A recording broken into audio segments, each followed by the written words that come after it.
Great. So thank you. So we begin with the presentation.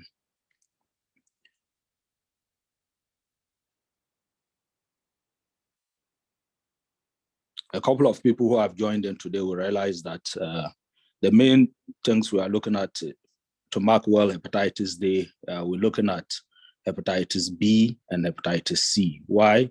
Because these are the prevalent conditions, especially for hepatitis B in our part of the world. Again, usually the World Health Organization would say that if a country has a prevalence of 8% or more, they will usually designate that country as endemic for hepatitis B. Ghana, unfortunately, our prevalence is around 15%, almost double of what the WHO would say for a country that is endemic. So you realize that a couple of people are infected with this disease. And that's the essence and the reason for this presentation, so that in addition to what we did throughout the week for the health workers, the general public gets to know about this disease. So we are looking at hepatitis B first. Hepatitis B, hepatitis C, as well as other hepatitis viruses. So we have hepatitis A, B, C, D, E. These are viral diseases. If we say hepatitis, just to break the terminology to make it easy, the first part is hep, and then, or hepa, and then the last part is itis. So in medical terminology, anytime you see itis, it means inflammation of the organ that is involved. The liver, the smallest unit of the liver is called the hepatocyte. So again, hepa comes from that word, the liver, and itis means inflammation. So if you hear hepatitis, it simply just means inflammation of your liver. Now, what is hepatitis B? That's the first one that we would want to address. Hepatitis B is a serious disease, like I said, with serious consequences. And mainly from the word hepatitis, it means it's a disease that involves the liver. It can harm your liver. Most people will say, where do you find the liver, or what is the liver? I'm just going to show you a slide of that so that it makes life easier for all of us. So if you follow the cursor that I have, you realize that we're looking at a brownish organ, which is quite a big one, a big organ. It's usually located in the right upper side of the belly. Of course, all of this, in medical terminology, they will say abdomen. It just means your belly. So in the right upper part, where you see my arrow move through, is where the organ of importance is. And this is what is called the liver. A virus causes the hepatitis B virus, the hepatitis B. And obviously, the disease is referred to as hepatitis B, and the virus that causes it is the hepatitis B virus. The virus spreads from one person to the other when usually their body fluids interact or they touch. So this can happen in a few ways. How do body fluids get to mix up or to interact? One of the ways is obviously through use of sharp instruments, where then your blood can get in contact, or an infected blood can get into contact with someone, and then you can pick that up. Another way is through usually the body fluids like seminal fluid, like vaginal fluid. So when you have unprotected sex with an infected person, you may be able to pick up this virus. So typically it's those body fluids that when you come into contact with either the seminal fluid, either the vaginal fluid, either the blood, be it from direct blood contact, be it from sharing sharp instruments like razor blades, using the same toothbrushes, or anything that will make your blood get into contact with an infected person, that then increases your risk of getting hepatitis. We move on. We've talked about hepatitis. When someone has hepatitis B, what are the symptoms? Symptoms just means what are the things that the person will show. Like anyone who would have malaria will say, usually I feel feverish, my body is hot, and sometimes I shiver even when the weather is warm. I have chills, I have headache. How does hepatitis B present so that when someone has it, we say that you have hepatitis? In the early part of hepatitis, when you pick it up, some people will usually feel like they have a flu, like they have a common cold, they have running nose, they have headache. And this is like you and I would know, they are not specific for hepatitis. A couple of things can cause that. Some people also come complaining that they have nausea. That is, usually they feel like vomiting. And then some people also complain about pain in the right side of their belly. Like I said, the organ of importance, if you go back with me again to the slide that I had initially shown, is usually at the right upper side of your belly.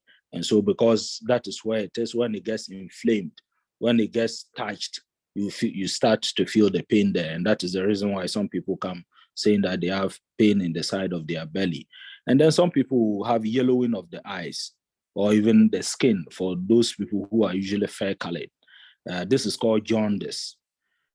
Typically, these symptoms that I've talked about, they are when you pick up the infection initially.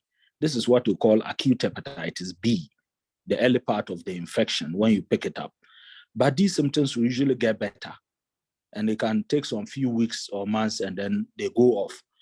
Some people, these symptoms become very mild, say that they don't even feel any much. So again, a couple of people may not show any symptoms. This will usually say they are asymptomatic. They don't show symptoms. So for most people who have hepatitis B, especially when you pick it as an adult, the few symptoms that I've described, they will usually come, get better, and sometimes even go away. As an adult, as a grown-up, the soldiers in your body, what in medical language they usually say the immunoglobulins or the antibodies, the things in your body that will fight an infection in you are very active. They are well assembled, ready to fight. And so most people who pick it and exhibit these symptoms, the soldiers in your body, the immune system will clear the symptoms. And so you end up usually clearing the infection. So we'll say that in about 95% of adults, would clear hepatitis when you pick it up as an adult. It's only about 1 out of every 20 adults who get hepatitis in adulthood. That is, they did not have hepatitis when they were a child. They only had hepatitis when they grew up and picked it as an adult, be it through the various measures that I've already said. One, we said that if you share sharp instrument with an infected person, once his blood touch gets into contact with your blood, you may pick it up. Or you have unprotected sex with an infected person, and then the seminal fluid or the vaginal fluid gets into contact with yours, you could get hepatitis. So most people, 95% will clear. Unfortunately, 1 out of every 20 adults, that's about 5%, who have the acute form of the infection would continue with this disease for a long time. And this is what we call chronic hepatitis, long-time hepatitis, or hepatitis that has been there for more than 6 months. Most people with chronic hepatitis have no symptoms. That is where the problem is. Initially, when you get it, you have that flu, the nausea that we talked about, that is feeling like vomiting, the pain in the right upper side of your belly, like you are seeing in the picture that is here, the right upper part, the brownish thing you are seeing there is what is referred to as the liver. Some people have yellowing of the eyes. And once this clear off, unfortunately, if you proceed to chronicity, that is, if you carry the infection for a long while, you will not show any symptoms at all. But over a period of time, the infection can lead the liver to a condition called cirrhosis of the liver. This beautiful organ that you are seeing here then becomes smaller. Initially becomes bigger, then later on becomes smaller and becomes a bit hard and firm. And so because it's smaller, it's hard, firm, it doesn't do the work that it's supposed to do. And this is what referred to as liver cirrhosis. And then they will now start showing symptoms of the liver not doing its work. What are those symptoms? They tend to have swelling in their belly. So where you are seeing in the picture again, that is the belly where the arrow is going through. Unfortunately, instead of the things beautifully lined like you can see, fluid takes over a lot, and so the belly protrudes. Sometimes this fluid can even build up in the lungs. And then they also tend to bleed easily. They would A small cat, they will bleed. Sometimes even brushing the teeth, they will bleed a lot. Why? Because this very important organ that we mentioned, the liver, makes some things that help your blood to clot. That makes it to clot so that then you don't keep on bleeding. These are called clotting factors. Don't mind about the terminology again. It just means that things that make your blood to clot when unfortunately something cuts you. Again, some people will come with trouble in breathing. Why? Because the part that makes you breathe, this upper part, there's a muscle around here that separates your belly from the top part. Unfortunately, when the fluid builds up so much, it will make the functioning of that muscle, this muscle in medical language, they call it diaphragm. It just means that it's something that helps you to breathe, something that keeps the belly content, the things here, where they are supposed to be and allow only air for you to breathe in and breathe out. But when the fluid collects so much in your tummy, it will prevent this muscle from doing its work. Usually we call that splinting of the diaphragm. And when it is that way, they'll have trouble breathing. As well, once the fluid collects so much in your tummy, they commonly will also feel full. Some people even say that without eating, when I wake up, it's like I'm already full. The tummy is full. Why? Because there's a lot of fluid already built up. Some people also say that I eat small and then I already get satisfied. The 20 balls of cake I used to eat, now I can only eat half of that. That we call early satiety. Again, it's because of the liver that is involved and not doing the work that it's supposed to do. If unfortunately we do not treat you early, and this persists for a period of time, some people tend to have confusion. And then if we don't even do much, some people can go into coma, all because the liver has failed to do its work, and then toxins start building up and going into the brain. Some people initially may even come in behaving like they are mad people. This we call hepatic encephalopathy. So these are the things that will happen in later stages when we do not catch the hepatitis early, when we don't treat it early, and the complications come. That is, it now starts making the liver smaller, the liver not doing its work, a lot of things start building up, and then these symptoms that I've described will start playing in. Unfortunately, chronic hepatitis increases your risk of getting liver cancer. So if you don't do any much, sometimes some people develop liver cancer. And then, like you and I know, there's no cure for liver cancer. When we catch it early, sometimes they have to replace your liver with another person's liver. Unfortunately, we do not have that kind of capability in this country. And then the liver is only one. So unless usually they remove a dead person's own. So these are very difficult to do. And the essence for today's presentation, so that we all get to know about hepatitis, and then we can prevent ourselves from getting it. And if you have it already, you get to know that there's treatment for it, and then we don't develop these problems that I've already mentioned.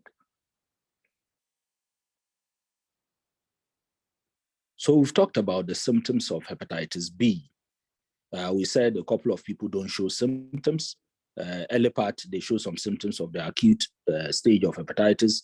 When they become chronic, that is when it's been there for a long while. Most people don't show symptoms. If you don't do any much and the liver becomes smaller, then they start showing the symptoms of the liver not doing its work, like we have already described. And then if you don't do much, they can behave like mad people. They can go into coma. And then sometimes we can even get liver cancer, which we don't want to get to.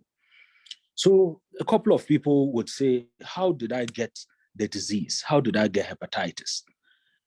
In our country, most people who have chronic hepatitis B picked it from their mothers. So this we call vertical transmission. As much as about 75% of people, through no fault of theirs, mother was infected, and through no fault of the mother, we do not do the right things when she was pregnant and at the time of giving birth. And unfortunately, she gives this to the newborn baby, as much as about 75% of people. This is very important for us to know, because unlike the adults that I said, as an adult, when you first get into contact with hepatitis, in the early part, what we call acute hepatitis B, you would, in about 95% of people, will clear it. Unfortunately, the sad news for the children is that about 95% of the children who pick up hepatitis as children as infants, as newborns, will continue with it for the rest of their lives, what we call chronic hepatitis. So it's really an unfortunate thing that through no fault of a child and through no fault of a pregnant mother, that we didn't do the right things, the baby gets exposed, and then unfortunately baby becomes chronically infected with hepatitis B. So we are all calling for elimination of hepatitis B. And so we have to look at ways of preventing the babies from getting infected with chronic hepatitis B or getting infected with hepatitis B and proceeding to become long-term people who harbor the virus in them, what we call chronic hepatitis. Because the commonest means of getting the disease is from your mother. So a couple of people who are infected with chronic hepatitis B, it is not that they are promiscuous. It is not that they went about having sex, unprotected sex. That is why they got it. In actual fact, most people who have it as chronic hepatitis B, they picked it as children, as infants. They didn't even know that they existed in this world as at that time, and they picked it from their mothers. So that's the main way of transmission in our country. And of course, efforts have been made to stop that. If anybody who is probably on the platform, either is practicing as a health worker or you've ever delivered before, you realize that our child health records, other people usually call the weighing cards, there's been a couple of changes to how immunization is done. So usually we try to stop this problem. When you are pregnant and you are usually seen by a doctor who knows how to manage hepatitis B, they would evaluate you to see whether you need treatment in your pregnancy. And a couple of people who do not even need treatment because of the precious child at some stage of the pregnancy, sometimes we may have to give them some medicines to prevent them from giving it to their babies. Again, at the time that they give birth, usually we would give them some shots. We'll give the baby some shots of a vaccine, 2 of them, typically 1 to clear any of the virus that may have just come in. They are essentially soldiers that are already been formed, what is called immunoglobulin. And then we usually will give the vaccine as well on the first day. Those who still use the old weighing cards or the old child health records, you realize that at the birth, it used not to be part of the injections or immunization. But now the newer EPI guidelines will tell you that everyone who is given birth to will need to inject the person, obviously because this country is endemic for hepatitis B. So the commonest way of getting hepatitis B in this country is through the vertical transmission. That is, mother gave it to the child. What are the other ways? You may get this disease by having sex with someone who was infected. Again, I did mention that through either the vaginal fluids or the seminal fluids. If the person is infected and you have unprotected sex with the person, you could pick it up. Also, sharing drug needles. A couple of people, especially the youth these days, do a couple of hard drugs such that they use an injection. They want it to work faster. And so this person will inject and pass it on, the other person will inject, and then they keep passing. Unfortunately, if one of them is infected, if the first person is infected with hepatitis B, once you keep passing, it's the same way you keep passing the virus. Because his blood will be touched on the needle gets moved from one person to the other, and then the person can pick it up. Also, using infected needles for tattooing. A couple of young people these days do a lot of tattoos. Back in the days, it was also something that was common by way of identification. So you realize some people have their names on their skins. If the needles used are infected, it is a potential place that you can pick up the virus. Again, acupuncture. Those who practice acupuncture, if they don't change the needles and use an infected needle, you can pick it up from there. Also, piercing. A couple of people do some piercing on their bodies, on their nose rings and all of that. If, again, it's infected and then it gets into contact with your blood, you may be able to pick up hepatitis B. Let me bring it to our local environment, our local situation. A couple of people, when they are given birth to, especially in the northern parts of our country, have herbalist marks on their navel. So people, especially children who tend to have a bit of abdominal upset, unfortunately, we take them to the herbalist or to the old people at home, and then they usually do some scarification marks on them. this is also a big risk for the children picking up hepatitis B. So we seriously advise mothers against doing these. Also, in the past, not so much common now, but we still see it a couple of times. People would have marks by way of identification or whatsoever on their cheeks.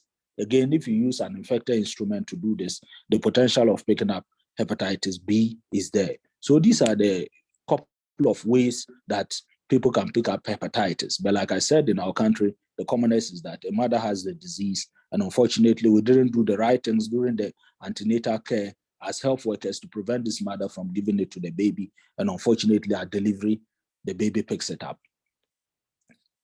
So we look at the next question, which is whether there is a test. Is there a test for hepatitis B? Yes, there's a test for hepatitis B. So if you come with the symptoms that I've described, the things that I've described previously, that is, you come in saying that your eyes have been yellow, you feel pain at the top part of your belly, and then also you find that your tummy has become bigger, there's a lot of fluid there, you find it difficult to breathe, you have become smaller than normal, you easily bruise. When you brush your teeth, you easily bleed. Some of these things may make your doctor or your nurse suspect that you may have hepatitis B based on the symptoms. And they'll usually do some blood tests to check for the infection.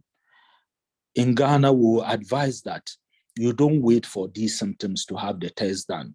Again, the recommendations from the World Health Organization is that in a country that is endemic for hepatitis B, and endemicity means that in the country's population, the prevalence is 8%. Anybody living in a country with a prevalence of hepatitis B, 8% or more, you need to get tested. Because if you test negative, there's an adequate, effective, and appropriate vaccine for you. If you test positive, we evaluate you for treatment because there's effective treatment for hepatitis B as well. So there's no place for you not to be tested for hepatitis B. In Ghana, like I said, our prevalence is about 15% or even more. And then if you move from the southern parts of Ghana to the northern parts of Ghana, unfortunately, that prevalence is even more. So on this platform, we have a lot of people on it. Definitely, there will be a couple of people with hepatitis B. It's usually said that 1 in every 7 people. So if you find 7 people seated, 1 person among them would have hepatitis B. That's how common it is. So on account of that, we'll say that everybody should get tested for hepatitis B so that then you don't wait until the symptoms that I've talked about that you go to have the test. Because if you test negative, you have the vaccine given to you. If you test positive, you'll be linked for treatment of hepatitis B. So let's zoom in straight to how we can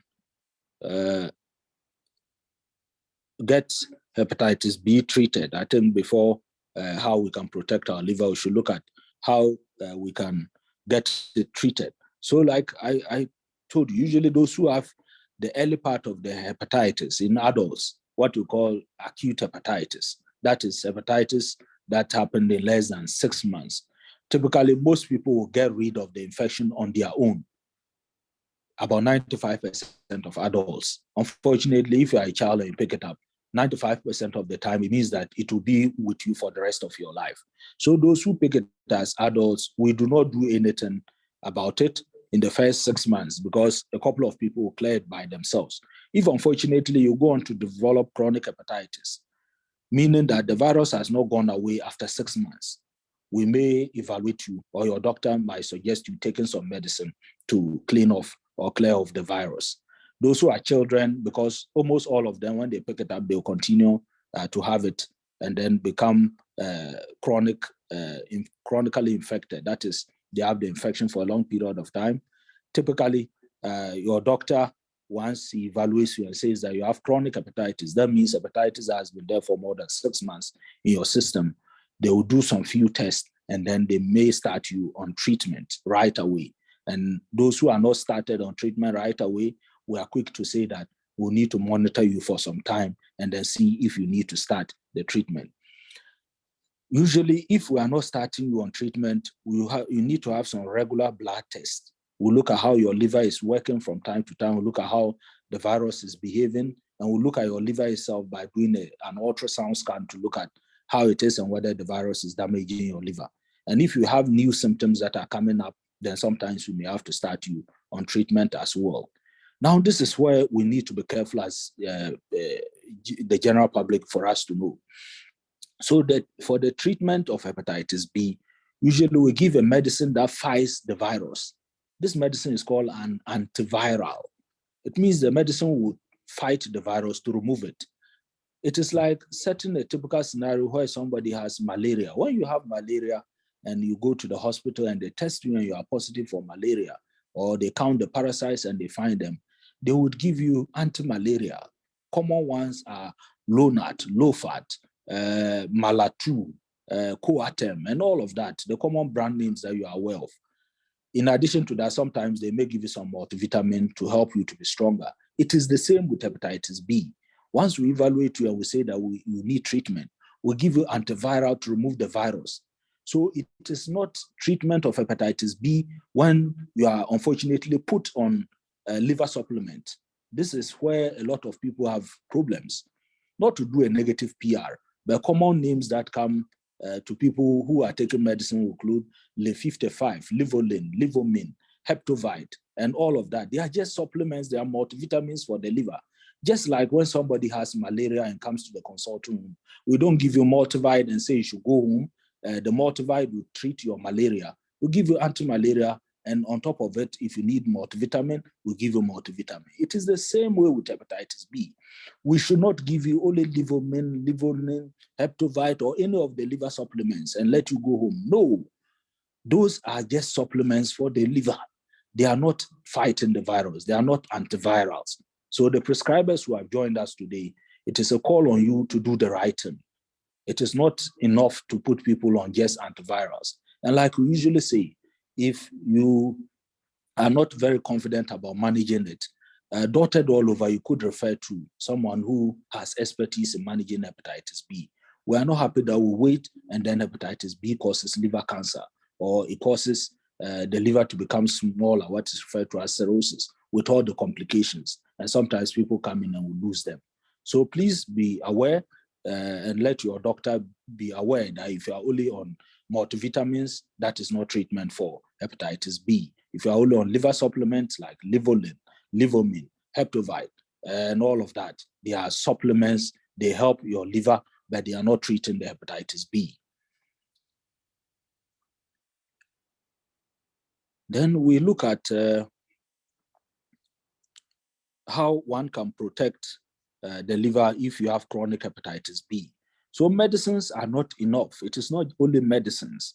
A couple of things that in rural northern Ghana people do, which is quite sad, is that they have hepatitis B and on top of it, they take alcohol. It's virtually like you are signing a death sentence for yourself, because alcohol on its own, be it akpeteshi, whiskey, beer, or whatever form of it, does inflame the liver.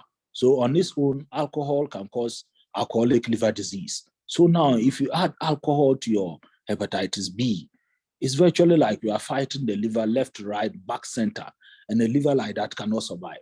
So we'll say that number one is avoid alcohol. If you want to protect your liver and you have chronic hepatitis B, avoid alcohol. You can't be shooting the liver twice to survive. Then we'll usually say that you get vaccinated for other hepatitis viruses. Commonly in Ghana, we don't do hepatitis A vaccine, but vaccines like the COVID vaccine as well, we advise that you take it. And then one of the key things that we point out is that there is no approved herbal medicine for cure or treatment of hepatitis B or hepatitis C. No, not even one, none. So if you go around taking herbal medicines with a sure or a promise of cure, this has not been approved.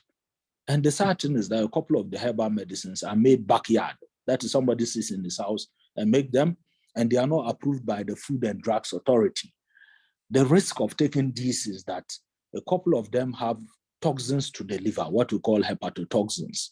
So obviously, if you are taking these herbal medicines, which are causing toxins or having toxins and poisoning your liver at the same time, it is also like you are shooting the liver again with the herbal medicine. And a liver like that cannot survive. So we advise people to avoid herbal medicines if you have chronic hepatitis B, especially those that are in the form that they are not cooked, the leaves and all of that are taken raw. The risk is very high with them that you can inflame your liver and you cause liver damage. Also, we usually talk to people about avoiding buying medicines on their own, what we call over-the-counter medicines, because these medicines can sometimes damage your liver. It is not limited to only paracetamol. In actual fact, if you have chronic hepatitis B, we don't exclude you from taking paracetamol. We rather usually will limit the amounts that you take to about 3 grams a day. That's about 6 tablets or so. And other medicines are also equally very risky for your liver. Medicines like those that you may have heard of, like I say, NSAIDs, non-steroidal anti-inflammatory drugs. What are those common ones? Like brufen, aspirin, diclofenac, mefenamic acid, and a couple of them, especially when your liver is smaller, what we call the liver cirrhosis. Once you put in these medicines further make the clotting a problem, and so it becomes an issue. So we usually say that you should ask your doctor or your nurse before taking any over-the-counter pain medicines if you have chronic hepatitis B. So let's look at how we can avoid giving the disease to other people. So once you are infected with hepatitis B, it is not a death sentence because there's treatment for it, like I've said. But how can you avoid giving the disease to other people who are closer to you? I have already informed you about the ways that you can spread the virus. And you realize that because people who are close to you stand a risk, because easily you can have body fluids being exchanged, be it between a husband and a wife during unprotected sex or any of such. So we say that you should make sure that your family and all your close friends get tested and they get the vaccine for hepatitis B when they are negative. And for anyone who has chronic hepatitis B and the wife is not fully vaccinated and you are not on treatment, usually we say that you use a latex condom every time you have sex until we confirm that the wife is fully vaccinated, so that then you can not transmit the disease to her as well. When you are on medicines, your risk of transmission the disease is negligible. And we say do not share razor blades or toothbrushes or anything that may have blood on it. Why? Because I said one of the means of transmitting the disease is through an infected blood on these sharp instruments when it gets into contact with your blood. So do not share needles or syringes. And then using bandages to cover your cuts and your sores, especially because they can also bleed and the secretions in them can be infective. Typically, we also say that you should clean the drops of your blood off things with a mixture of bleach or water, especially. So if you are inadvertently have a cut, you shouldn't leave it on the surface. A child may just be playing around there and get a cut that gets into contact with your blood. So we say you should usually thoroughly clean it, if possible, with a bleach, so that then you can take off the infection. Why? Because hepatitis B is more resistant than HIV. It can be on the surface for a longer period of time, longer hours than HIV, and its risk of transmission is higher than HIV. So typically, these are the things that we say you should take note of if you are living with people, if you are chronically infected with hepatitis B. I must say that people with hepatitis B can still safely hug. You can hug anybody. You won't get the infection through that. As well, you can share cups or drinking utensils with anybody. You won't have the infection through that. Also, the virus is not gotten through kissing. It's only when is what they refer to as deep kissing, involving exchange of tongues with somebody who is bleeding in the mouth, and then you have a cut. Through that, maybe you can, but even with that, not as much as the other ways. So coughing as well, sneezing as well, other than the scare of COVID, will not give you hepatitis B. Let's look at a special group of people where we need to be help to stop the viral spread. That is, if you want to get pregnant. Like I said, in our country, the commonest prevalence or the commonest means of transmission is a mother being pregnant who is infected and then gives it to the child. If you have chronic hepatitis B and you want to get pregnant, you have to talk to your doctor first, because usually you may need treatment during the pregnancy. And then we also need to give your baby some special shots immediately at birth. So it is not a contraindication. It doesn't mean that you cannot get pregnant if you have hepatitis B. It is only that we want to be sure that you do not give it to the baby, because if the baby gets into contact with your blood, your body secretions, and all of that, if the appropriate thing is not done, he will pick up the infection. And 95% of the newborns, when they pick the infection, they become chronic carriers. And that is, they become chronically infected, sorry. And that is the reason why we say that when you are thinking of getting pregnant, you see your doctor. Once you are pregnant, we may need to give you some medicines in the course of the pregnancy to prevent you from giving the virus to your baby. So we draw the curtains on hepatitis B here, and then we move on to look at the other one, which is hepatitis C, also closely related to hepatitis B. At the end of the presentation on hepatitis C, then we'll allow for comments as well.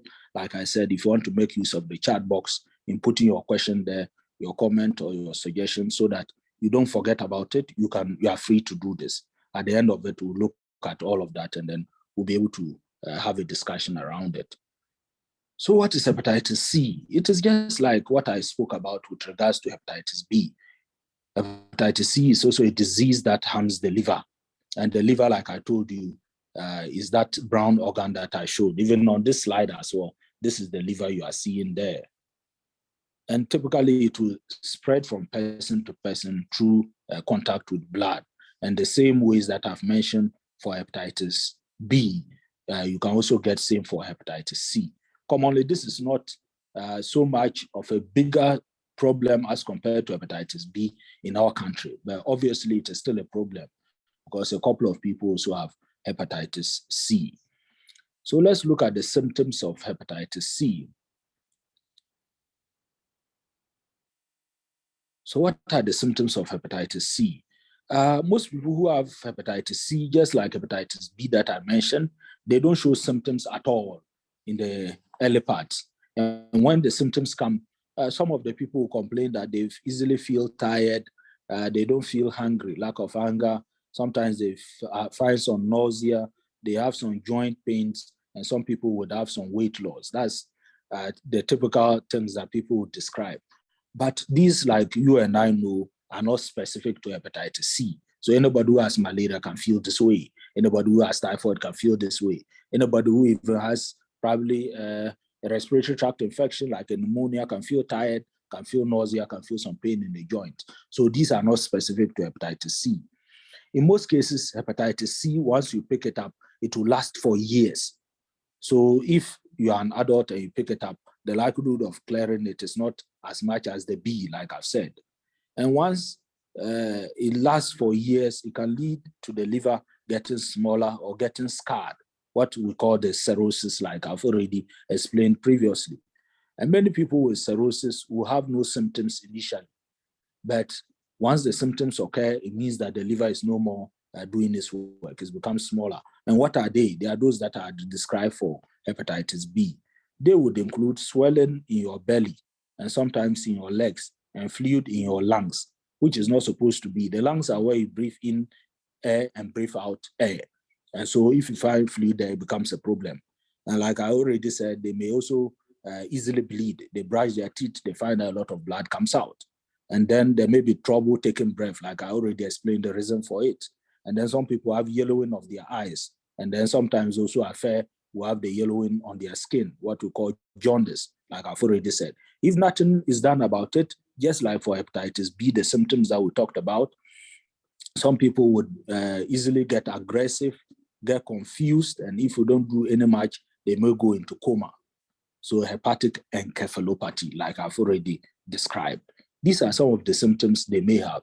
But like I initially mentioned, most people with hepatitis C will not show symptoms, just like chronic hepatitis B that we are talked about, until the liver stops working the way it should. So how some people also ask about C, how did they get hepatitis C? Typically using the same needles and then sharing syringes and all of that. And even those who use infected needles for tattooing and acupuncture and piercing, just like I've mentioned for the B, commonly those are the ways that they pick it for the C. Before the 1990, blood was not screened for hepatitis C. And so a couple of people who may have been transfused before then may have picked it from there. But I must reassure you 100% that there's no place in this country that we give blood without screening for hepatitis B and C. So that is not a current risk again, because before we give you the blood, you get screened for hepatitis B. The blood will get screened for hepatitis B and C. So usually you realize a relative may say that I went to the hospital to donate blood for my relative and they told me that I cannot donate. The reason is probably because he may have hepatitis B, hepatitis C, or HIV. So if you have any of that, we will not take the blood from you, because if you take it and give it to another person, the person may pick it up. You can also get hepatitis C by having sex with someone who is infected with hepatitis C, just like for the B. But this doesn't happen so frequently. And then a pregnant woman, again, who is infected can give it to the baby. Unfortunately, a lot of our babies, through no fault of theirs, get infected through their mothers. Now, just like for B, people ask, is there a test for hepatitis C? Yes, there's a test for hepatitis C, just like the B. We can usually initially test. That will tell the doctor that hepatitis C has probably passed through the person's system. That we call a screening test. Usually, those who do that test, you realize the right hepatitis C antibody. When that is positive, it doesn't confirm that you have hepatitis C, especially for those of us who are prescribers on the platform. So you need to go ahead to confirm that the person has the virus, because antibodies, like we say, are developed by the host. The soldiers are what the host develops. So if you go to test that, it doesn't necessarily mean that there's an active infection. So usually when we screen you with that, we go ahead to look for the virus itself by doing a viral load or doing hepatitis C antigen test. So if you have hepatitis C, the good news is that there's a cure for hepatitis C. So your doctor may put you on some medicines to help to remove this virus totally from your system. There are different medications to treat hepatitis C. Commonly, it's a combination of 2 or more drugs, and they come in the form of pills. And the treatment will usually last for about 2 to 3 months, depending on which of the drugs that you are using. Some of the combination will only work on certain types of the viruses. So these days, we actually try to advise that prescribers should prescribe the medications that covers all of the different genotypes of the hepatitis C. That is, all of the different types or subtypes of hepatitis C for the general public. Just like you may have heard that COVID has a Delta variant, Omicron variant, and all of that, hepatitis C also has different variants. But the good news is that there are some medicines that cover everything. So these are referred to as pan-genotypic, directly acting antivirals. Some people ask that, is there anything they can also do to protect their liver? Just like for hepatitis B, same way, avoid taking alcohol, maintain a healthy weight, exercise, take a balanced diet, take in a lot of vegetables, take a lot of fresh fruits, get vaccinated for the hepatitis B. So if you have hepatitis C, you need to take the vaccine for hepatitis B. If you don't have any of them, you take the vaccine for hepatitis B. Unfortunately, we don't have a vaccine for hepatitis C, but we have a cure for hepatitis C. And then you get vaccinated for COVID as well. And you ask your doctor or your nurse before you take the painkillers, the over-the-counter medicines that people would go in to buy. The special group of people, the pregnant women, let's look at what can be done for them. What if somebody wants to get pregnant? Typically, we say that you should talk to your doctor or your nurse, because about 1 in 20 pregnant people who have hepatitis C would pass it to their babies. That's about 5% of people. And typically for those who are unfortunately infected with HIV as well, the risk is even higher. But the good news is that there's a cure for hepatitis C.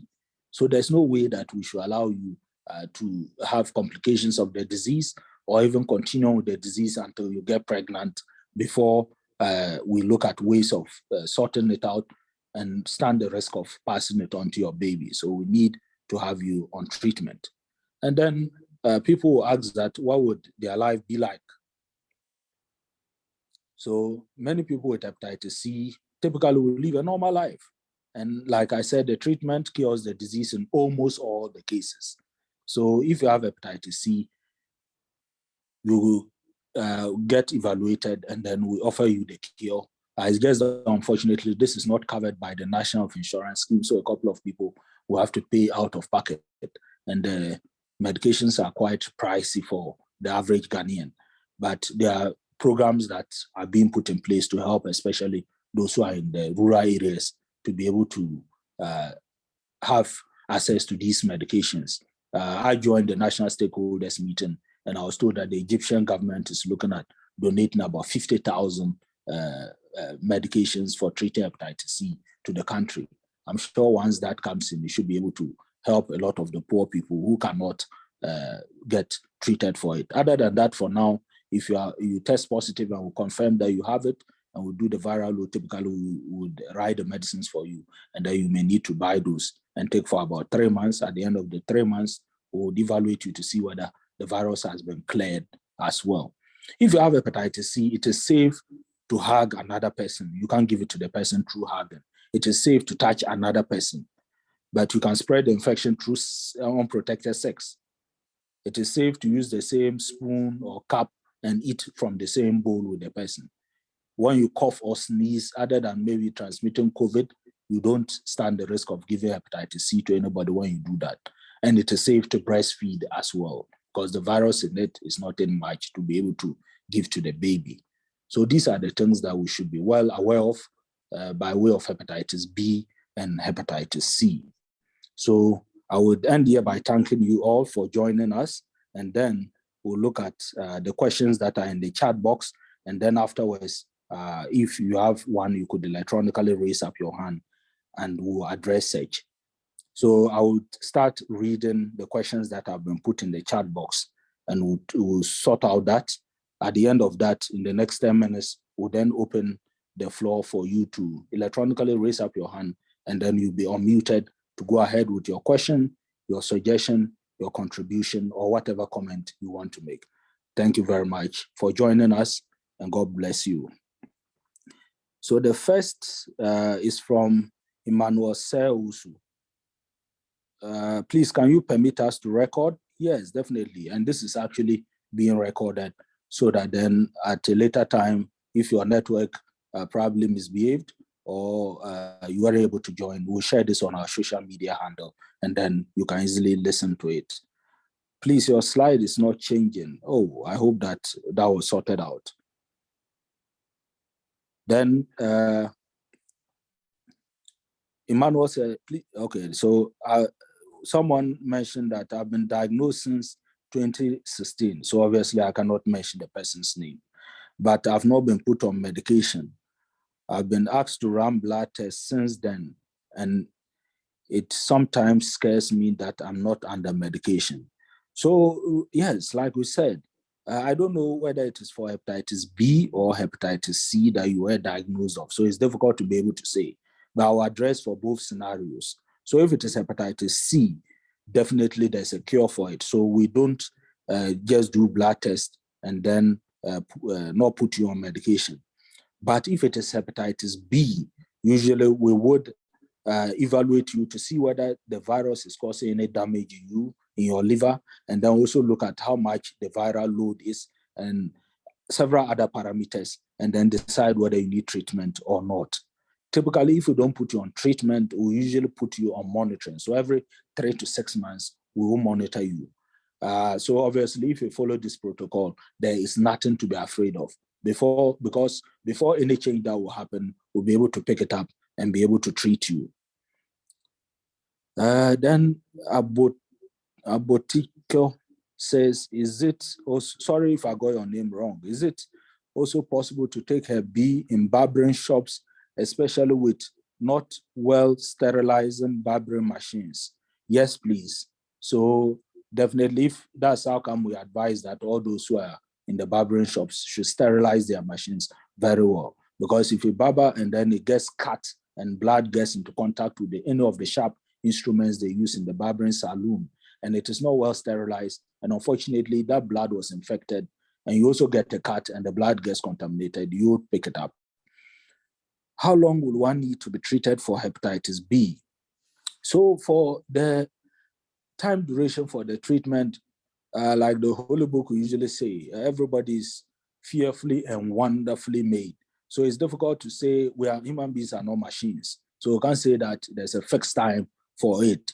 The thing is that most people will be treated for a long period of time. And usually before we stop the medication, there are a couple of things that we have to look at. And even when we stop the medication for hepatitis B, we still need to monitor you so that we are sure things are not going haywire without anybody knowing. Do you mean cure or treatment? So there is a cure for hepatitis C. There are two viruses that we talked about today.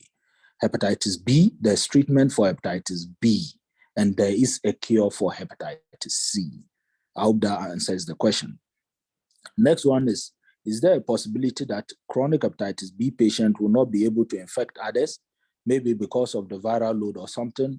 Yes, please. So if you're on treatment or your viral load isn't much, your risk of infecting others will be minimal. But like we said, everyone who is not infected should take the vaccine so that then it is double ways. The one who is not infected is fully vaccinated, and the one who is infected is probably on medicine if the high viral load is there. And when it is that, we will be able to take out hepatitis B out of our country. James Dakura said, can a pregnant woman take the Hep C treatment, please? Yes, please, you can, but that is dependent on the trimester of the pregnancy. Typically, in the first trimester, we don't. So planning pregnancy is actually best that we get the treatment done and then you can go ahead to get pregnant. Jonas said, hi. Hi to you, Jonas. James, how much does it cost to treat for hepatitis B? So there are several medicines that are available. Just like for anti-malaria, you have different medicines like low nat, low fat, and all of that. The costs are different. So usually it ranges right between 1,000 to as much as about 3,000 cedi per month to have the treatment done. Again, it will depend on which medicine that you are taking and which brand or which company makes that medicine. How and where will one get hepatitis C drugs? So typically we'll say that you don't go over the counter to buy them. It is better to get into a hospital and then you get evaluated before we start the medicines. Because before we start the medicine, we'll do certain tests. Medicines have their side effects. And then at the end of the treatment, we'll do certain tests. So if you go to just buy it from the pharmacy, you may not be doing the right thing. You may not have looked at what your viral load before treatment is. You may not look at the viral load after the treatment, and whether this medicine you are buying is pan-genotypic or does not cover all the various genotypes of the virus. So we'll say that get into a hospital and ask your doctor or your nurse to appropriately treat you. And if the person cannot, obviously can refer to a specialist, a physician specialist with expertise in managing hepatitis B or hepatitis C. Okay, so I think she was asking of hepatitis B, but good enough, I've addressed for both hepatitis B and C. James again said, at what stage can Hep C be transmitted from one person to person? So hepatitis C, like I've said, the various means of transmitting the disease, the commonest one is through the blood and blood products, like we have said. And so usually once you get infected, if the virus is multiplying in you, if the virus is in you, it means that you can transmit it through the blood. So if you share sharp instrument, needles, syringes, you can. Unprotected sex, although not too common, you can pass it through that way. Tattooing and all of that can also pass it on. So Yah says, advice for a couple whose partner is hepatitis B positive, but is not fit for treatment. The viral load and LFT are all normal. I don't know how you say the viral load is normal, because usually we count numbers of viruses. So I don't know if you are saying that when they did the viral load, they didn't detect anything, if that is what you meant, yeah.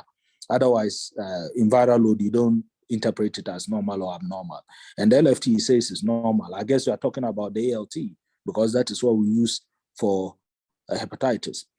The profile shows hepatitis B surface antigen negative and hepatitis E.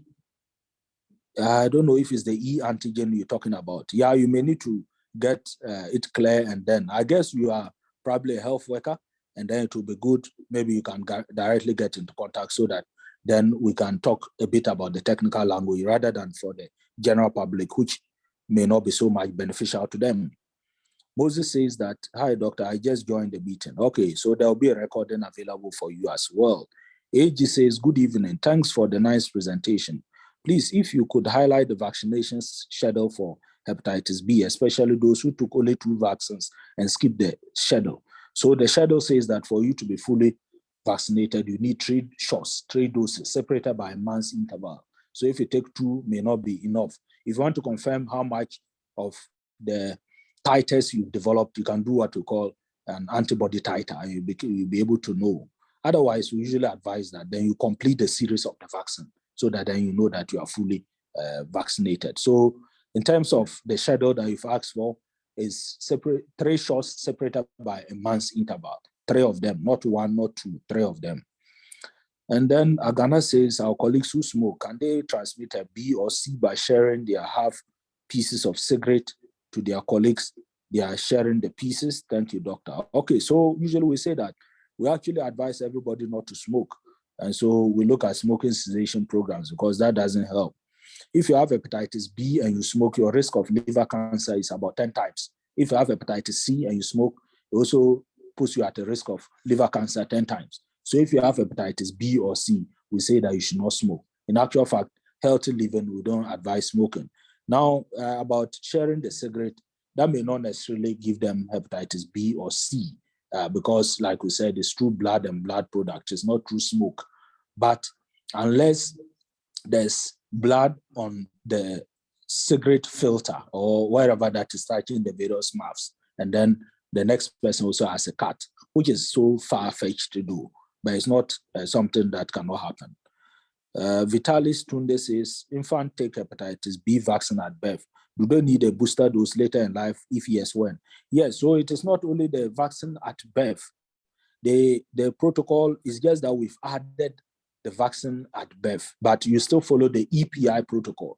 So now, instead of taking the 3 vaccines, which were included in what we call the pentavalent vaccine, that usually that is taken 6, 10 weeks, and 14 weeks. Now there's an added one at birth. So it will mean that this child would take about, before 5 years, every child, if you follow the vaccine protocol, for hepatitis B alone, you would have taken 5 different shots for hepatitis B.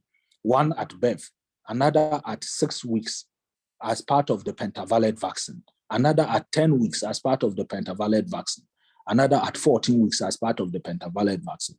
And with this, the person is usually immune till about the age of 15, when we can then talk about adult immunization. Whitall Alfred says, I'm really privileged to be part of this program. Thanks, Doc. Thank you too. Nuhu Hafiz says, please, is there any surgical intervention for hepatitis patient apart from liver replacement? Yeah, so in terms of those ones, it's about the complications. So several, depending on which complication the person comes with. Number 1, if the person comes with ascites splinting the diaphragm, we need to do what is called abdominal paracentesis, removing the fluid, typically at the albumin cover. Another surgical intervention, when you are bleeding from your gastrointestinal system, that for the general public just means where you are eating food and where it passes. Commonly in hepatitis B, it may be that some vessels in where you swallow the food, what is called the esophagus, the lower part of it is dilated. These are called esophageal varices. And when you have this and they are bleeding, there is endoscopy plus variceal band ligation that is done for you. This is another sort of surgical intervention. Again, if you have liver cancer, sometimes if it's located in only one part of the liver, what is referred to as lobes of the liver, usually there's hepatectomy, so they can remove some part of the liver, they can cut off some part of the liver as well. Even before then, or after, if the cancer is located in 2 or 3 other places, there are interventions that are done, typically by those that we call interventional radiologists. So they do what is called the TACE, transarterial chemoembolization. Hafiz, I think this may be too technical for the public. So if you want us to go into the deep about the technical discussion, since you are located in my hospital, we can talk this over. Aliu MD also says, So why wait before the persons, and why wait before there's an alteration in liver function before starting the treatment? And why not just start the treatment right from the beginning? A common question patients will ask. So Aliu, other than the waiting for the ALT to go up or not, that is not the only indication for treatment of hepatitis B. There are several other things. So if somebody has the virus and even has a normal ALT, but the liver is cirrhotic, you have to start treatment. If the person has had a family member who has had cancer in less than 30 years, because it's likely it's the same genotype, whether the ALT, the liver enzymes are normal, you have to start. So there's a bit of technical details to it than just the ALT. The ALT is the common thing that we usually say. Again, if the viral load is such excessive, is huge, sometimes you have to start treatment. Typically, people quote about 100,000 thereabout. So there are a bit of technical details other than just looking at the ALT. But the thing about the ALT is that if you are looking at a virus that is not damaging your liver, it's not causing a problem, typically we just want to monitor you, because it is when it starts damaging the liver or when it starts causing issues that you really want to get rid of it. Because again, like we said, the person's own immune system sometimes will develop some antibodies against it. And so you may just have to do what we call the monitoring. So we enroll them into a monitoring clinic. YA says viral load is 100 copies. So obviously, once there's a viral load, the risk of transmission would be there. So the wife should get vaccinated, fully vaccinated. And typically, we even say that if you can go ahead to look at the antibody titer so that we are sure that she is fully protected. Then Moses said, I have chronic hepatitis B and a medication, tenofovir. Yes, tenofovir is the medication usually we use for treating.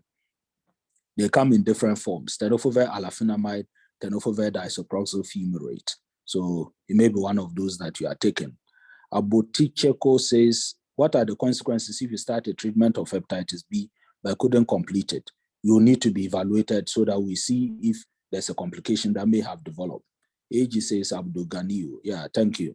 Then Moses says, is there any hepatitis B cure? If yes, how much does it cost and for how long? There's effective treatment for hepatitis B. There is no cure for hepatitis B, but there is a cure for hepatitis C. Yeah says, can the other partner get vaccinated? Yes, please, he can. Derek Abakis says, is it safe to give only the Hep B vaccine to newborns considering the cost of the immunoglobulin? So best practice says that you give the two of them. Typically, again, it's a problem with us as health workers because we don't start talking to the people early. So pregnancy takes about 9 months. And in the booking visit, hepatitis B test is one of the things that we do. So if the person comes booking visit in about, let's say, even later by 16 weeks, the person comes around then for the late bookers. And you start talking to this person about getting the immunoglobulin and vaccine on standby. Obviously, in about 8 months' time, they would be able to, if not even 8, 5, 6 months, they would have been able to organize themselves towards acquiring this, which usually costs between 500 to 900 cedis, depending on where you are. Obviously, if they genuinely cannot afford this, despite the fact that you've given them 5 months to be able to organize themselves towards it. Why? Because it is not covered by the insurance. Most of the times, it's not even available in the hospital that they need to probably buy from elsewhere and bring in. And they genuinely are not able to go ahead to take the vaccination. Usually, to take the immunoglobulin, usually we advise that at least, if not for anything, give them the vaccine because it's effective. But the best will be that both the immunoglobulin plus the vaccine. Excellent at it. Then Yah says E antigen negative. Okay. Clement, please, if anyone is fully vaccinated, is it for a lifetime? So usually we say 10 years. After 10 years, you may need to take a booster dose. And then Hafiz says, please, is chronic hepatitis C still curable? It is 100%, almost always curable. So you need to get evaluated. There are pan-genotypic medicines that can take care of that.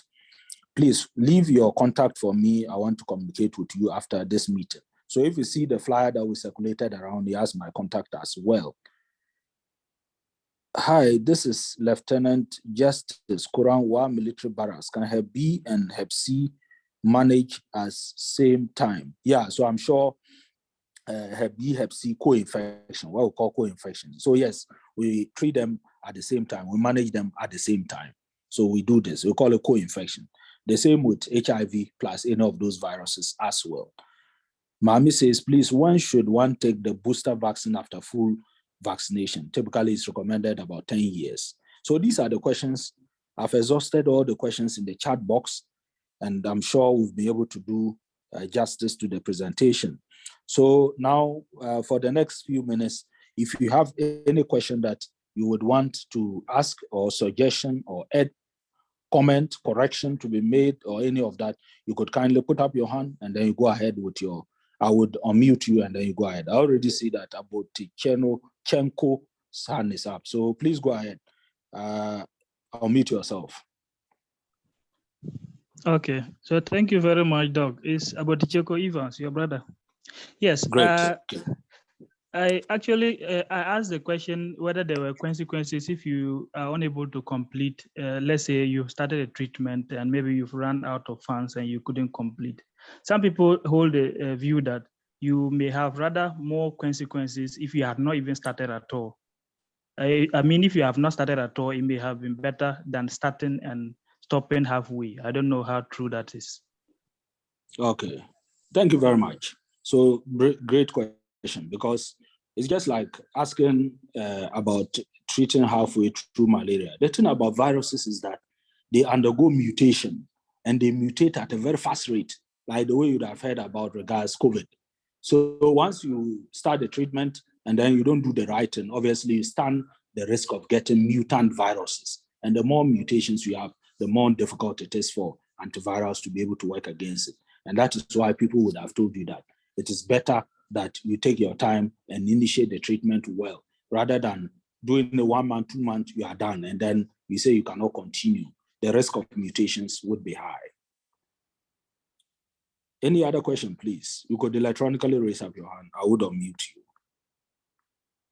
because I don't see any hand up. Or you can put your question in the chat box if you still want to. We still have about some 7 minutes to 3:30. Okay, I see a question in the chat box. Thanks, Doctor, for a great presentation. Very educative. Thank you, Dr. Edward Abasmi.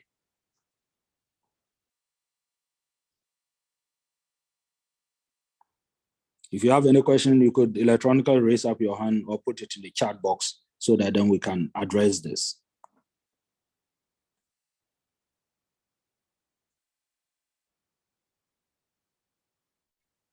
We still have about 6 minutes to allow for questions in either the chat box or you raise up your hand. I'll unmute you and then you can go ahead to ask, please.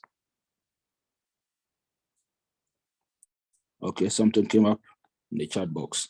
Can you organize a session for clinicians? Yes, please. So we've done several sessions for clinicians. I don't know where you are located, but I'm sure if you are in the Upper West region or you do join us on our Zoom meetings, you'd have realized that we've done one for how to treat hepatitis B and how to cure hepatitis C. We have the recording available as well. You could just log into our YouTube handle, is GhanaMedicalHelp.com. If you are using our website or the YouTube, you just type in Ghana Medical Help and you have access to the same thing, but with the technical language for a practitioner or a clinician. Then Clement says, please, where can we access the recording for those of us who just joined? Same way, like I said, Ghana Medical Help, just Google it into the YouTube channel, or you go on our website, GhanaMedicalHelp.com, and then you have this recording readily available to you 24/7. If you have any question, we still have some time. We still have about 5 minutes. Please put up your hand and then go ahead with your question or type it in the chat box and then we'll address it for you. Okay, so Sympathy says, how much will it cost to treat or cure it? I still need to emphasize that. So there is a cure for hepatitis C and there's treatment for hepatitis B. The cost would depend on the medicine that you are taking. Just like anti-malaria, I cannot say that an anti-malaria is 2 cedis. Like you have Lonart, Lofad, Coartem. Hepatitis C also has different medicines. You call them combination medicines. Soposbuvir, Velpatasvir, Soposbuvir, the cluster verse, supposed to be ledespevir. So it depends on which one you are taking, and the cost is different. So it may be difficult to address this. I would advise that you see your doctor or anyone who has the expertise of treating hepatitis B or curing hepatitis C, and then you appropriately be treated. Daniel Amagwa says, what happens if one started the vaccination and then didn't complete it after some time? Does the person start all over? So again, it will depend on the period that you did stop. Ideally, we will say that if it is within a month or 2 months, you can go for the third shot. Longer than that, you may be evaluated with the antibody titer and to err on the side of caution, you may have to go through the full vaccination again. Then Weller says, please help C infection increases your risk of kidney failure. Can help C. I don't get your question. The first part of it is clear. Probably you're asking, can hepatitis C? Okay, I get it.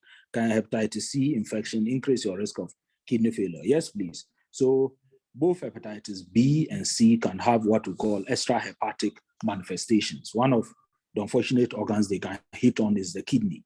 And so if you have hepatitis C, prevent yourself from this trouble by getting the cure for it. Telma says, please, the specific weeks in gestation must you give the vaccine to a pregnant woman infected with a B virus before delivery. We do not give any vaccine to the pregnant woman before delivery. I said that the vaccines are given to the newborn at birth, not to the pregnant woman. So once the woman is infected, usually we evaluate the person for treatment. Those who don't qualify for treatment and have a high viral load of more than 2,000, usually we will put them on prophylactic treatment. Prophylaxis just means that you don't warrant treatment. We are giving it to you as prophylaxis for the baby to not get it. And this is not a vaccine, it is medication. Jonas says, doctor, please, your contact. Okay, so you could, I'm located at the Upper West Regional Hospital. You could, if you Google in the hospital's number, you'll be able to, and you want to get in touch with me. I work here on Tuesdays as well. Then Clement says, please, is it possible for someone to be completely free of Hep B through taking the drugs? So there's proper, adequate, effective treatment for hepatitis B, but that is not a cure for hepatitis B because it is a DNA virus. So anybody who tells you that he has a cure for hepatitis B is not saying, is far from the truth. All right, I don't see any other chat in the chat box, and I don't see any hand. Please put up your hand if you have anything to say, comment, question, and then you can still use the chat box as well. Okay, so a question came. Michael, Dr. Michael Abezia. Please, is it possible to be reinitiated to Hep B antivirus after a period of stoppage? What informs this decision, and do you initiate the previous medication? Yes, so again, the medicines that we use in treating usually are the nucleoside analogs. Michael, I know he's a doctor, so I'll go a bit technical. So a couple of them we call treatment naive. That's like you haven't taken the vaccine before. And then we also have those who have been exposed to one form or the other. So there are ways that somebody who was on lamivudine, back in the days, that's what they were using. If you're on lamivudine, when you come in and you had stopped it, we change because of the high resistance for mutations or resistance of the virus on lamivudine, we put you on tenofovir, the current one that we use. If you're on tenofovir and then you get resistance to it, we change it to entecavir. If you're on entecavir and you develop resistance, we'll put you on tenofovir. So it just depends on what you wear, and then usually we'll look at whether that is sorting out your problem. So you need to get evaluated. There are a couple of things that you have to look at. Dr. Poera says, do we use the same medications and dose for children with chronic hepatitis B or C? We do not treat children for chronic hepatitis B or C. That's the sad bit of it. So if you're a child, we don't, because the disease runs a benign course in them until they're adults. So in order for us to help them, we really need to prevent them from getting it. Because once you get infected, you will never hear anybody treating a child for hepatitis B. Can someone whose viral load results show non-detected later show viruses on viral load? If yes, I suspect a non-detected viral load later on became the viral load started picking up. Yes, that's possible. And the reason is that obviously the virus was quiescent and has started replicating. So that's the reason. Is LIV52 effective for management of Hep B levels? Is good that you brought this up. And throughout the presentation, if you have joined me, is one of the things I kept talking about, that these are supplements, whether it's LIV52, Livolin, Livomin, Heptovite, Pantovite, Somethingvite, or whatever supplement. They are not effective treatment for hepatitis B. They are multivitamins. They are for the liver. They are supplements for the liver. Levels, if you have malaria and you come to my hospital, I'm not sure if I give you multivite and send you home, you'll be happy. So it is the same thing if you have hepatitis B and you come to my hospital and I give you Livolin and send you home. It's like I've given you multivite. So please be evaluated appropriately. And if you need treatment, we would. Then Francis says, can you get vaccinated if you are fully treated in Hep B? No, please. So once we are treating you on Hep B, the vaccine is just, they cut a subunit of the hepatitis B and inject so that your system then develops soldiers or develop antibodies. So if already you have this infection, obviously that in itself, the system will develop antibodies towards it. So we don't need to vaccinate you again. We'll just be wasting your money as well. Clement says, please, if your child is 2 years and is not vaccinated, is it possible to still get him vaccinated, or he will have to wait for the adult one? So it depends on whether this child you are talking about has had his vaccination schedule completed on the child health records, what is called the weighing book. So in the weighing book, if he has been fully vaccinated, according to the schedule, that when they go for weighing, what the midwives give them, you realize that hepatitis B is part of those ones. The new one, you realize hepatitis B will be given at birth at 6 weeks, 10 and 14. So it means this your 2-year-old child you're talking about has already been vaccinated 4 times against hepatitis B. So obviously then he has to wait till adulthood. No more question in the chat box. Okay, so there's a hand up. Please go ahead and unmute yourself and ask your question, please. Okay, thank you. I was just typing it, but I want to know if your system is able to clear the Hep B virus after an infection. Will you still need to be vaccinated? Yes, so when you have acute hepatitis B, like we have said, that is commonly when you pick hepatitis B as an adult. Mark my words, as an adult, in 95% of the cases, you'll be able to clear it. But if you pick it as a child, in about 90 to 95% again, you continue as an adult lifelong with hepatitis B. And so if it's an adult and then it's come and you've cleared it, obviously you need to have the full vaccination done.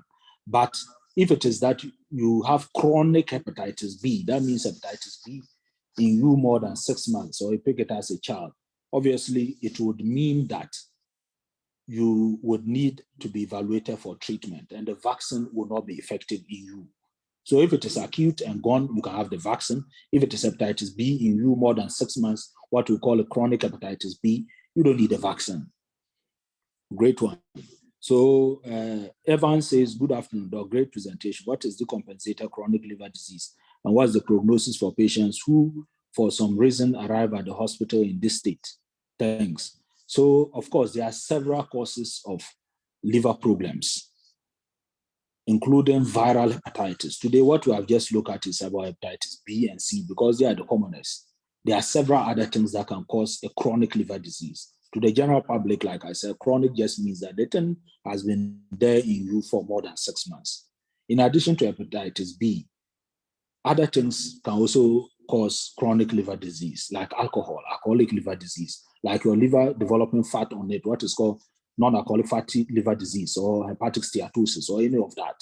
So when you have any of these chronic problems and then you go about your normal duties, you will not have any issues other than the chronic liver disease. Now, if suddenly, because you are stable, you become unstable, like a complication sets in or the liver is no more working well, or maybe some fluid collects in your tummy, like I already said at the beginning of the presentation, or you start losing weight or your liver becomes smaller, or even you start bleeding from the top or you vomit blood or go to toilet and it's as black as charcoal or any of that, typically, or you start behaving like a mad person, usually what is called hepatic encephalopathy, or your body starts shaking, all of that. That is where then we say your liver disease was stable, but it has unfortunately gone down. And that we refer to as the decompensated liver disease. So that's to your question, what do you mean by decompensated chronic liver disease? The prognosis for the patients who arrive will depend on, one, the cause of that decompensated liver disease. It's not a cast in stone, is that not so? Somebody who has decompensated liver disease from chronic Hep B is different from the one from chronic Hep C, is different from the one from alcoholic liver disease, is different from the one from probably amyloidosis or sarcoidosis or any of those things. So it just depends on what one, the cause of that chronic liver disease, and two, what the decompensation is. So whether it's ascites with spontaneous bacterial peritonitis or whatever the cause of the decompensation is. So it's difficult to answer that by saying that the prognosis is excellent or good or is bad. It will depend on, one, what the cause of your liver disease is and what that decompensation is. And based on that, obviously, you'll be able to make sense. But we hope that people who are listening today will not wait until your liver disease gets decompensated, because your risk of losing you is high. And so get tested. If you are negative, get vaccinated. 3 shots separated by a month's interval. If you are positive, come to the clinic, we'll evaluate you for treatment and put you on the appropriate treatment. Great. Stacy says, thank you, Dr. Akaateba. Thank you as well. Francis, at least for how many months can someone be fully treated in Hep B and Hep C? Again, like I said, it's not a cast in stone. It'll be difficult to say 2 months, 3 months, 4 months, 8 months. It's good to get monitored. Most people for hepatitis C, about 3 months, usually when you check, the viral load is virtually cleared. But we are quick to add that it is not everybody that this happens. So it's only fair to follow up with your doctor, so that once you are started on treatment, we check the viral load typically after 3 months. For Hep B, usually the treatment is a long time. So it's difficult to say when we'll stop until we do the viral load that is fully gone. And even after that, sometimes we treat for a while. Before then, we would take a look at holding on with the medicine and monitoring it to see whether it will get back.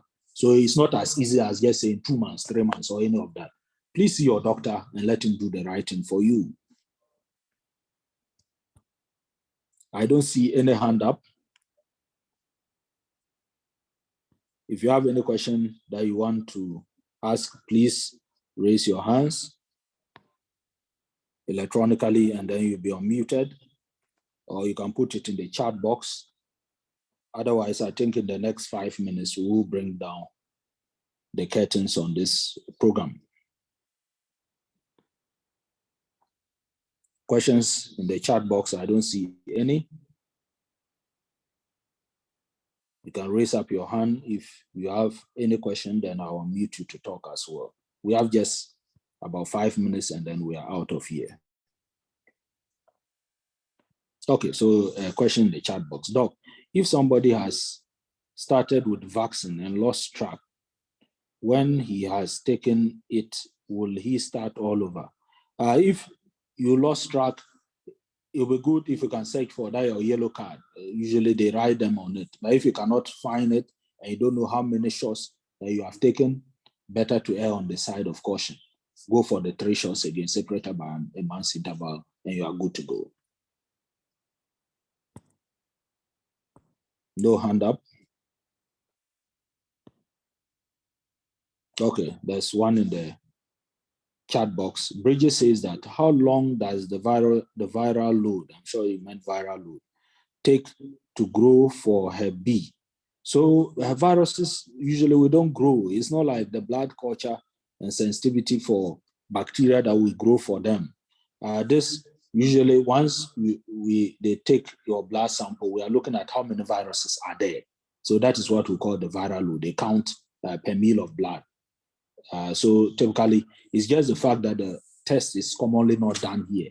A couple of times, the private lab that does it, the commonest one I think is from the MDS Lancet, as well as some few other laboratories. They tell you that they may have to take the sample to their main branch in Accra or even sometimes to South Africa to do the test and bring back. And so it doesn't take time to grow. They analyze and then they see how many of the viruses are in there. It is not that they are growing it to get the viral load. Then Mr. Kandem said that, Doctor, we are grateful for this presentation. Thank you too, sir. Okay, so Michael has his hand up. Mike, please go ahead. I've asked you to unmute yourself.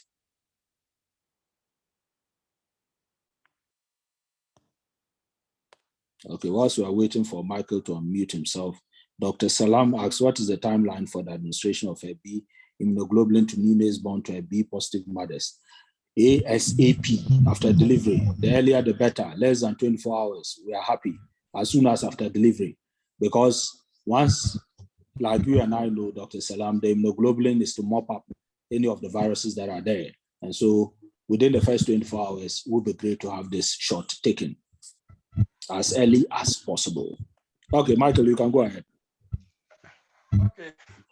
So I'm here with a couple of people here, and one of them typed the question earlier on, and it seems like he wasn't clear with the answer. So okay, go ahead. He's diagnosed of chronic Hep B, and then he was started on medications. So based on monitoring, at the point it was medication. You mean tenofovir? Yeah. Okay. So at the point, based on the viral load, he was put off the medications, and I think in 9 months' time, he went back and realized that the viral load has gone up again. So he was asked to, he was reinitiated to the medication. So it's not clear, isn't that the medication that he was started on previously is not working, and the doctor had to put him on a different one, and why that same medicine which didn't work? Yeah, so it is not that the medicine didn't work.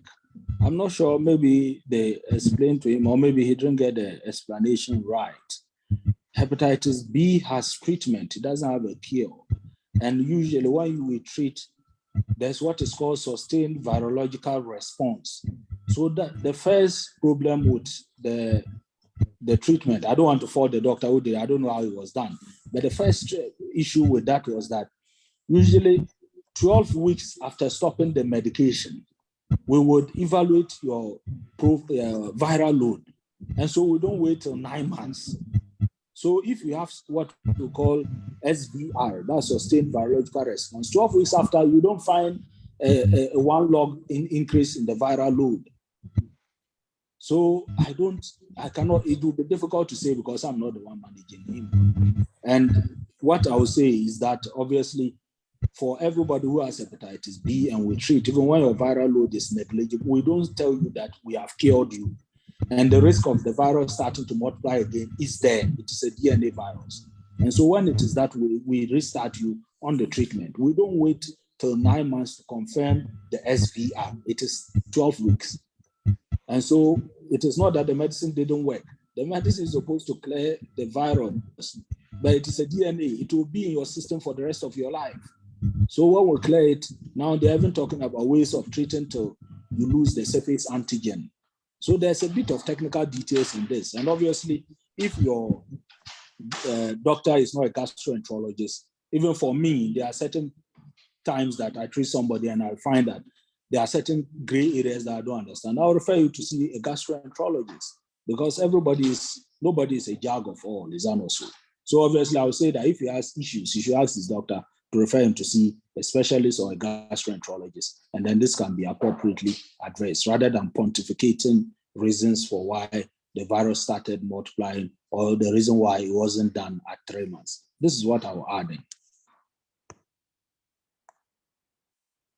Okay, so we have a few other questions in there. What number of a B viral load is considered to be too dangerous for the liver? It's difficult to say so because even with 1, it may be, with 2, it may be, because there are mutant viruses as well. So we don't consider a cutoff. Rather, we look at the higher load and then the higher risk of transmission. And so these are the things that we look at. There are some people, they come in with about 10,000 viruses, and then the ALT is high up there. In actual fact, when it is that way, we treat the person. And there are people who have 1 million viruses, and then the ALT is normal and do not have complications of hepatitis B. And even when it is that, we put you on a monitoring clinic. So you realize that it is not too low. It is whether that one person there, that 2, that 10, that 20, that 1 million, that 20 million is causing a liver damage. That is the more important thing for us to look at. Then Nuhu says, excellent presentation. I've been educated a lot on hepatitis B and C today. Thanks so much. Vaccine before. Okay, thanks so much. Keep up the good work. Thank you, Nuhu. Then Huawei says, Doctor, where are recognized place for tests before taking the public-private labs? It's difficult to understand what you mean, but I'm sure you're asking where you can have the test done. If it is where you can have the test done, you can walk into any public or private lab, and then this can be done for you. So these are the things that we should take note of.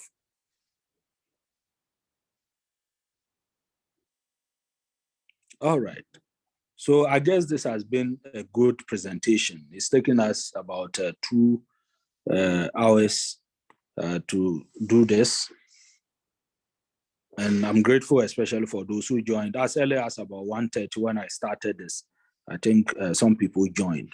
So I guess a lot of us would have been educated about hepatitis B and hepatitis C. To the prescribers among us, please do the right thing. If you cannot, please refer to the next level.